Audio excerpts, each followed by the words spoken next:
Hello అండి. ఎలా ఉన్నారు అందరూ? ముందుగా క్రిస్మస్ పండుగని జరుపుకుంటున్న వాళ్ళందరికీ హ్యాపీ క్రిస్మస్ అండి. ఇది పండక్కి కుట్టిన బ్లౌజెస్‌లో ఒకటండి. అంచున్న శారీస్‌కి ఒకవైపు చిన్నంచు, ఒకవైపు పెద్దంచు వస్తుంటాయి కదండీ! ఈ బ్లౌజ్‌లో కూడా అలానే వచ్చిందండి.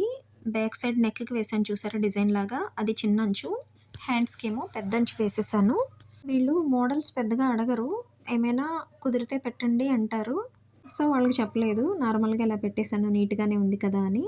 ఇప్పుడు మీకొక చిన్న టిప్ చెప్తానండి. ఇలా పైపింగ్ వేసేటప్పుడు ఒక్కొక్కసారి అడుగున క్లాత్ ఖర్చు తక్కువ పెడుతుంటాము కంగారులో బై మిస్టేక్‌గా గానీ, అలాంటప్పుడు అవి పీసులొచ్చేస్తుంటాయి కదండీ! అలా రాకుండా ఉండాలి అంటే గనక మనకెక్కడెక్కడ డౌట్‌గా ఉందో ఖర్చు తక్కువ పెట్టామో అక్కడిలా గమ్ము వేసేయండి. ఎప్పుడైనా గమ్ అంటించేటప్పుడు లోన వైపు అస్సలు వేయకూడదండి. వేస్తే ఏమవుతుందంటే అది డ్రై అయిపోయిన తర్వాత మనకి బాడీకి గుచ్చుకుంటుందండి. స్టిచ్చింగ్‌కి సంబంధించి లాంగ్ వీడియోస్ కూడా ఒకసారి విజిట్ చేయండి. మీకు నచ్చితేనే సబ్స్క్రైబ్ చేయండి.